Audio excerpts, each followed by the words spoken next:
Pitt at Cincinnati, Thursday night college football, and we got a free pick from Scott Spreitzer. Who do you like and why? I'm going with the total in this one, RJ. I'm going to play the under, and I think what happened last week against Youngstown State wasn't a fluke.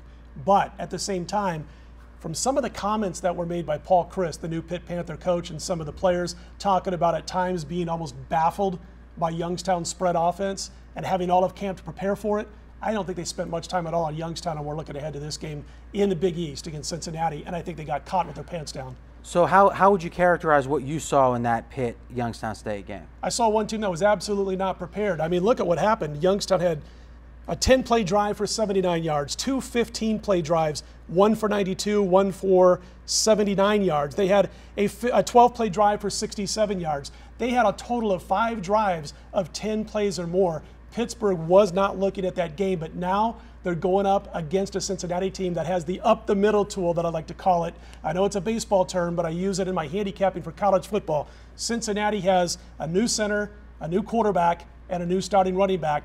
That's my up-the-middle. When that happens, that offense normally struggles. I tell you, I happen to know quite well the Youngstown State coach. Eric Wolford's his name. He grew up in Youngstown, actually.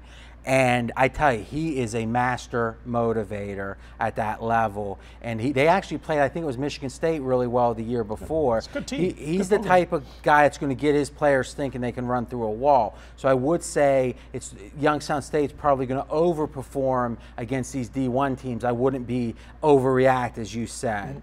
What's your second main point about the game? Well, I'd also say that it was kind of the perfect storm, both weather-wise and not including the weather when it came to this Pitt Panther team, because there was about an hour-long delay or more when it came to the weather before the game started. I think everything went against this Pitt Panther team, including the opponent, as they were preparing for this game. And I think what happened also is you had Paul Chryst, who was, again, looking at the Cincinnati game with his unit more than he was looking at this game against Youngstown State. And they forgot to factor in how important this game was and how good this program with the Penguins actually is. You just hit it on the head with a coach that you happen to know. So, and Marco, jump in. Well, the other thing that people don't realize, and you guys are talking how good Youngstown State is, they're ranked 13th in the FCS.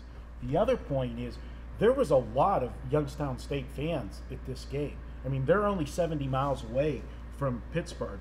And to come play in Heinz Field, they traveled to this game. It was almost like a home crowd. And when you said the delay... Well, not like a home crowd for Youngstown State, but you're saying that, and to use the word we used last video, is the home field advantage for Pitt was somewhat mitigated. Absolutely. Labor Day weekend, an opening game against, you look at the schedule, you see Youngstown State. A lot of people don't even... There's a lot of red in the stadium. Right.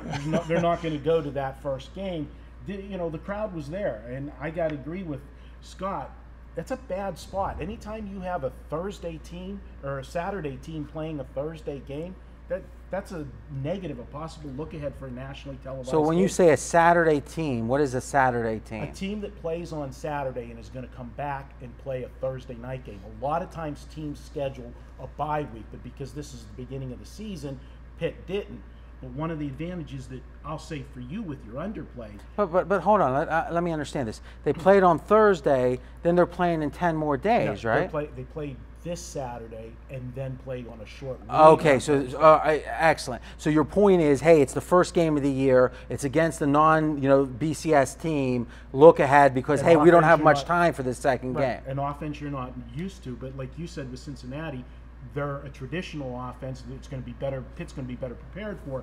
But Cincinnati didn't play last week, so even though Pitt lost, Pitt's got a better. Worked out the kinks. They got to work out the kinks and be a little better prepared on defense because they did get torched. Well, and again, the bottom line for me is that Cincinnati just has so many newcomers on the opposite side of the football and at key positions. And I think you're going to see a spirited effort out of Pittsburgh, a more focused effort out of Pittsburgh for this particular game. It is a Big East game. It does matter. And also, it puts that stink of the Paul Chryst era, losing right out of the blocks to the Youngstown State Penguins, out of the mix. I think this will be probably the most focused you're going to see the Pitt Panthers all season. And that's something we talk about all the time. People overreact, especially in situations that might be a little misleading, like you've laid out for us. So it kind of makes sense that I'd look to play on Pitt or nothing here, but myself. I like the under because I think that the Pitt Panther offense left a lot to be desired as they look to make the change from the previous regime to the new regime. And also, I didn't like the way Sunseri played. I've never liked the way Sunseri played, the quarterback for the Pitt Panthers, and I still don't think he's going to be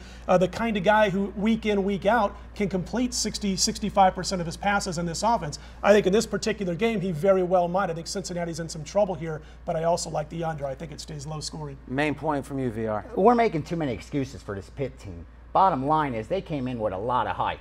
They brought in a Wisconsin coach who brought his offensive coordinator and defensive coordinator with him. They have a lot of returners on offense with, like you said, a quarterback who started every game for the last 2 years, a healthy offensive line, a running back who rushed for 134 yards a game till he got hurt last year, 8 wide receivers that are Letterman. So we're making a lot of excuses of how they overlooked Cincinnati. I agree. I like your under. I like your under because Cincinnati's offense is in rebuilding mode, and more importantly, their defense was one of the best. Sure. I mean, they were second in sacks, so this is an aggressive defense. But I just think we shouldn't make too many excuses for this Pitt team. All right. They looked awful. Here comes the time we are waiting for every video.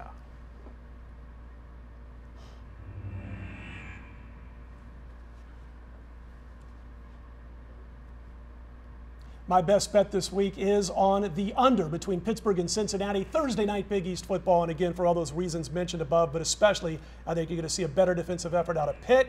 And as far as Cincinnati's offense is concerned, it's going to be a work in progress for a couple of weeks. I think that Pitt defense will clamp down and will get the game to stay under the total.